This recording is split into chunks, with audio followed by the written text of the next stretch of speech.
Godfather ऊंचे ऊंचे एक परमपिता परमात्मा ही सब धर्मों में गाया हुआ है, तो जरूर कोई ऊंचे से ऊंचा कार्य करके जाता है। और वो ऊंचा कार्य है पुरानी पतित दुनिया को पावन दुनिया बना करके जाता है, कलयुगी दुनिया को सतयुगी दुनिया बना के जाता है, झूठ खंड को मिटाकर सच खंड की स्थापना करके जाता है। इसलिए बोला कि जरूर वो साकार में आया है कुछ करने के लिए।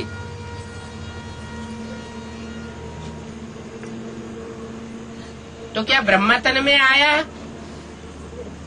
और बिना नई दुनिया स्थापन किए चला गया? जैसे और धर्म पिताएं आते हैं और कोई शरीरधारी में प्रवेश करते हैं और धर्म स्थापन करके चले जाते हैं, तो ब्रह्मा के तन में वो किस लिए आया?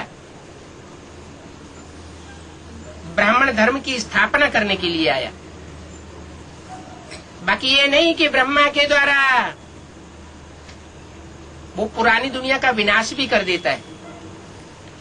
नहीं, जो कठिन काम है उसके लिए बाप का बड़े से बड़ा बच्चा चाहिए। देवदेव महादेव कहा जाता है, तो पहले प्रत्यक्ष होने वाला देवता ब्रह्मा, लास्ट में प्रत्यक्ष होने वाला देवता विष्णु। लेकिन दोनों संसार में मान्यता तब प्राप्त करते हैं पूरी, जब शंकर द्वारा विनाश का कार्य संपन्न हो जाता है। जैसे गीता में कहा गया है, धर्म संस्थापनार्थाय विनाशाय च दुष्कृतम। जो दुष्ट है, दुष्ट धर्म है, उनको नाश करने के लिए मैं आता हूं और सत्धर्म की स्थापना करने के लिए आता हूं। तो कुछ कार्य करके जाता है। ऐसे नहीं मान लेना चाहिए कि परमात्मा बाप ब्रह्मा के तन में आया और वाणी चला करके चला गया। सिर्फ गीत गाने के लिए नहीं आता है। गीता ज्ञान का गीत गाने के लिए नहीं आता है, लेकिन ज्ञान सुनाने के साथ साथ वो कुछ कार्य भी संपन्न करके जाता है। तब सारी दुनिया उसको भगवान के रूप में मानती है और याद करती है। भक्त जो पतित हैं उनको पावन बनाने के लिए आता हूं। पतितों को पावन बनाने का काम दुनिया में और कोई नहीं कर सकता। ये हिस्ट्री इस बात को बताती है 2500 वर्ष की, कि दुनिया और ही जास्ती पतित होती गई है, कोई ने इसको पावन नहीं बनाया। ये तो एक परमपिता परमात्मा शिव ही है। जब रामकृष्ण के चोले में आता है तो पतित से पावन बनने का ज्ञान सुनाता है, और दोनों के द्वारा पतित से पावन नहीं बनाता। सिर्फ एक ही रूप है, राम का अंतिम चोला, जिसमें प्रवेश करके पतितों को पावन बनाता है और सदगति करने आता है। सारी दुनिया की दुर्गति हुई पड़ी है, तन भी दुर्गति को पाए हुए हैं। कोई शरीर ऐसा नहीं है जिसमें बीमारी न लगी हुई हो। सब अपने तन के 5 तत्वों से परेशान हैं।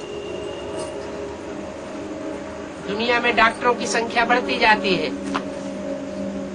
हॉस्पिटल्स की संख्या बढ़ती जाती है, बीमारियों की संख्या बढ़ती जाती है। तो तन किसी का तंदुरुस्त नहीं है। अभी बाप आकर के हमको राजयोग की प्रक्रिया के द्वारा ऐसा संग का रंग लगाते हैं जिससे पतित दृष्टि बदल करके पावन दृष्टि बन जाती है।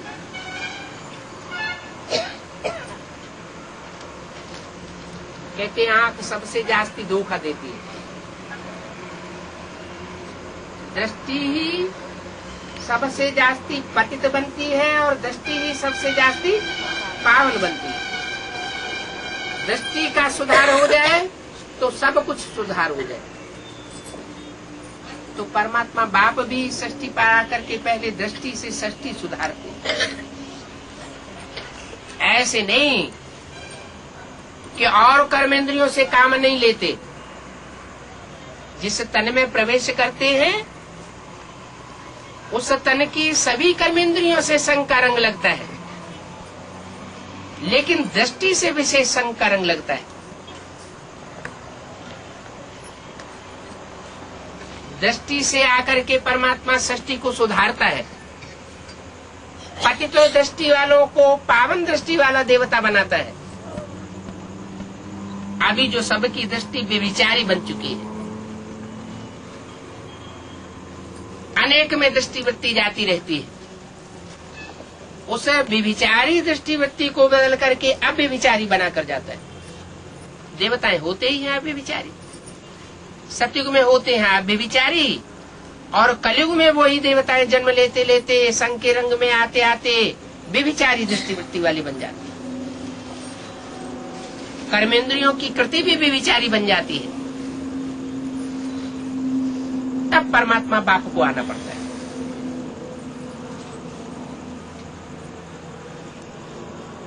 और ये काम करने के लिए कोई में तो आवेंगे ना। कोई प्रश्न करे कि राम में ही क्यों आते हैं? शास्त्रों में भी तो लिखा हुआ है सबका सदगति दाता राम। तो शास्त्रों में जो बातें लिखी हुई है वो कहाँ की यादगार है?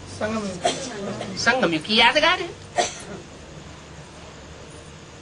इसलिए बोला है कि राम बाप को कहा जाता है। कृष्ण को बाप कहा जाता है ऐसे तो कहीं बोला नहीं। कृष्ण का तो बच्चे का रूप शास्त्रों में भी प्रसिद्ध है। तो राम सदगति दाता गाया हुआ है, लेकिन ये कोई नहीं जानता कि उस राम में वो निराकारी राम शिव प्रवेश करता है तब वो सदगति करता है।